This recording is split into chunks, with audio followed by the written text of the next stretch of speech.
My intro to country music, and I guess you don't necessarily call yourself country music, but was the Dixie Chicks, right. You know, and it will live on forever. But Natalie, she was recently interviewed by CBS, and she talked about her experience with the Dixie Chicks. Let's take a listen. Being in the Dixie Chicks was like winning the lottery 10 years in a row. I mean, you really were just on that high of, oh my God, can you believe this is happening to us? Of course, something else happened to the Dixie Chicks that bumped them off the ride of their lives. It was London, 2003, when Natalie decided to speak her mind about the impending invasion of Iraq. Just so you know, we're on the good side with y'all. We do not want war, violence.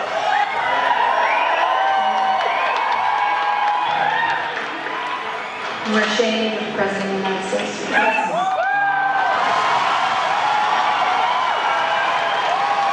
And those words just changed. Can you believe that? Everything for you, right?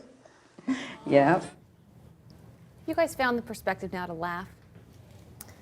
Yes, you know, time is such a strange thing in that you can step back and it gives other people perspective too on just how crazy and silly in a lot of ways it was, but it did change our life. And I can't say all for the worse. You know, I think we are closer as friends and as partners and as, you know, sisters, and both literal and proverbial sisters. And, you know, I think it's one of those things where you come to a crossroads like that in your life and you just realize what's important to you, how important family is, how important your true friends are, and I don't know. So you don't look back and I wish don't it never regret happened? it. You know, I don't regret that time. No, I think it opened us up to a lot broader audience. It made us push the songwriting envelope a little more. I think the record that came after that, with the Rick Rubin produced record, we were singing about more important